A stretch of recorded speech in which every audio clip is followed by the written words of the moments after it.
Kita ke informasi lain, Saudara. Penyelidikan terkait kasus pembunuhan Juwita, jurnalis di Banjarbaru, Kalimantan Selatan, dilanjutkan dengan meminta keterangan pihak keluarga korban. Keluarga Juwita meminta agar penyidik Denpom AL Banjarmasin memeriksa kembali semua CCTV di sepanjang rute korban ditemukan.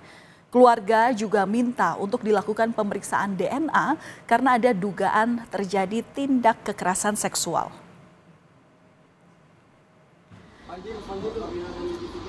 Dalam keterangannya, kuasa hukum bilang keluarga telah menyampaikan kronologi mulai dari korban dibawa ke rumah sakit otopsi hingga pemakaman. Tak hanya itu, pihak keluarga juga menduga terjadi tindakan kekerasan seksual. Selain meminta keterangan keluarga korban, Denpom Lanal juga menyita satu unit mobil Daihatsu Xenia berwarna hitam, di mana mobil ini disebut dirental pelaku saat menemui korban di waktu kejadian. Sementara itu, mengenai perkembangan penyidikan kasus, pihak Denpom Lanal Banjarmasin belum memberikan tanggapannya kepada Kompas TV.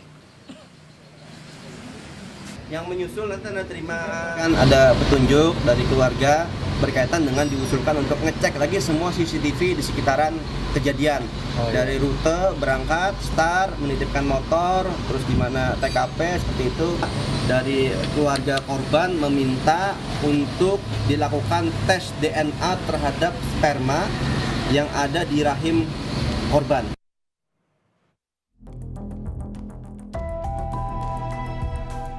Kasus pembunuhan jurnalis asal Banjarbaru Juwita kini sudah naik ke tahap penyidikan. Sabtu 29 Maret lalu, Polda Kalimantan Selatan menyerahkan berkas dan barang bukti kasus pembunuhan Juwita ke Polisi Militer Denpom Lanal Banjarmasin karena lokasi dan waktu kejadian berada di wilayah hukum Lanal Banjarmasin. Selanjutnya Pom Lanal akan bekerja untuk mengungkap motif dan tersangka. Dari penyelidikan, ini udah naik ke tingkat penyidikan. Ya. Jadi sekali lagi kami mohon rekan-rekan wartawan bersabar. Pimpinan kita tetap bahwa yang bersangkutan instruksinya adalah dihukum yang seberat-beratnya. Sebelumnya, Polres Banjarbaru sudah memeriksa 5 saksi, namun belum termasuk terduga pelaku. Kini, pihak keluarga korban meminta Denpom Lanal Banjarmasin mengusut serius kematian Juwita yang berdasarkan hasil otopsi ditemukan banyak luka memar di tubuh korban. Kesimpulan dari dokter forensik itu ini murni pembunuhan. Jadi kesimpulan otopsinya adalah pembunuhan satu. Yang kedua, hasil otopsinya itu lagi ya tadi adanya memar lebam di kemaluan korban. Kasus pembunuhan Juwita yang terjadi pada 22 Maret lalu sudah mendapat atensi dari petinggi TNI. Beberapa waktu lalu, Kapus Pen TNI berjanji bila terduga pelaku yang merupakan anggota TNI AL terbukti terlibat, maka harus dihukum seberat-beratnya. Tim Liputan, Kompas TV.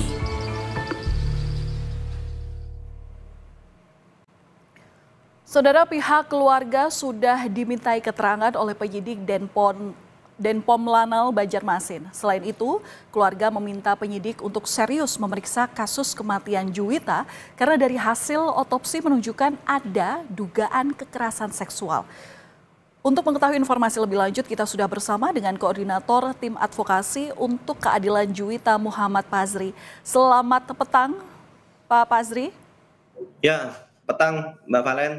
Iya Pak, kemarin sudah dimintai keterangan pihak keluarga termasuk juga ada 5 saksi. Sejauh ini apakah sudah ada perkembangan dari hasil penyidikan yang sudah dilakukan oleh Denpom Lanal Banjarmasin? Ya, kemarin ada 2 orang saksi kembali diperiksa di tanggal 2 April 2025. Nah yang selanjutnya dari keterangan saksi itulah ada perkembangan-perkembangan yang kami dapatkan, temuan, dan juga kami bisa melihat beberapa hal yang sudah dilakukan oleh penyidik, termasuk juga dilakukan penyitaan alat bukti. Jadi ada 14 alat bukti yang sudah disita.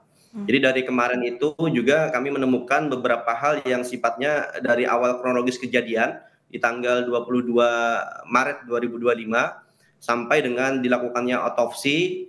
Jadi ada beberapa hal yang sifatnya kami memberikan masukan kepada penyidik. Jadi kami memberikan masukan kepada penyidik, Polisi Militer Denpom Lanal agar mereka benar-benar melakukan penyidikan secara menyeluruh. Sama halnya dengan yang kami sampaikan sebelumnya untuk melakukan pengecekan kembali kepada semua CCTV yang dilalui oleh tersangka dengan korban.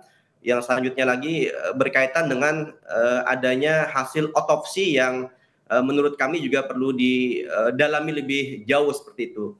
Jadi dari adanya lebam, otopsi itu kan diantaranya adalah memar di telinga, terus leher patah, terus juga ada memar di pelipis, sampai dengan kepada rahim korban yang adanya cairan tersebut. Sehingga cairan itu pun yang disampaikan oleh dokter forensik bahwa cairannya volumenya cukup banyak, sehingga kami menduga bahwa apakah dalam kejadian ini tidak hanya dilakukan oleh satu orang yang hari ini menjadi tersangka seperti itu. Ya, ada dugaan kekerasan yang ditemukan oleh pihak keluarga. Nah, ini apakah bisa dijelaskan kemudian kenapa keluarga bisa dikatakan meminta agar penyidik ini melakukan penyidikan ulang? Apakah dalam rentengan penyelidikan ini sebelumnya tidak dilakukan? Ya, kami membaca dari timeline waktu ketika korban ini meminjam motor kepada kakak korban. Jadi dari jam 10.30 lalu jam 13.00 itu sudah selesai kami anggap kejadian berdasarkan beberapa petunjuk CCTV. Lalu dari tersangka itu pulang jam 16.00 pesawat dari Banjarmasin ke Balikpapan menggunakan nama orang lain seperti itu. Dari rentetan kejadian itu kami menduga bahwa tidak dimungkinkan dilakukan oleh satu orang. Tidak dimungkinkan dilakukan oleh satu orang, khususnya tersangka yang hari ini sudah ditahan, sehingga tapi memang ada perkembangan yang lain. Informasinya tersangka ini kan merupakan salah satu atlet, sehingga bisa saja melakukan berbagai macam hal katanya. Tapi menurut kami dari timeline dia melakukan yang namanya kekerasan seksual, lalu ada yang namanya dia melakukan pembunuhan, sampai dengan mengambil motor ke salah satu tempat pembelanjaan, lalu membuang korban di pinggir jalan, membuat seolah-olah motor itu terjadi kecelakaan, lalu juga menghancurkan identitas penduduk, merusak handphone. Jadi durasi yang lama sampai dengan mengembalikan mobil kepada rental, lalu dia ke bandara seperti itu. Jadi ini memang ada beberapa hal yang menurut kami perlu didalami. Apakah benar pelaku ini hanya seorang? Pak Pazri, tadi Anda mengatakan bahwa dugaan pelaku pembunuhan ini diyakini lebih dari satu orang.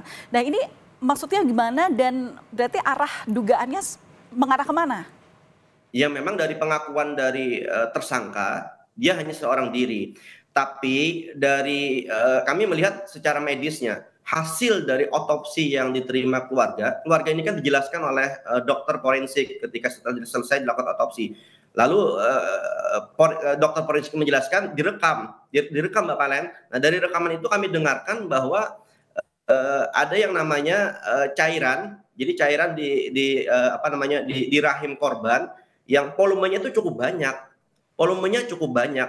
Sehingga dari inilah kami menilai bahwa ini apakah cuma satu orang yang sifatnya melakukan kekerasan seksual kepada korban seperti itu. Sehingga dari sampel yang telah diambil oleh dokter itu, harapan kami ke depan itu dilakukan tes DNA lanjutan agar memang bisa divalidasi berkaitan dengan cairan itu milik siapa, apakah hanya milik tersangka saja atau ada orang lain seperti itu.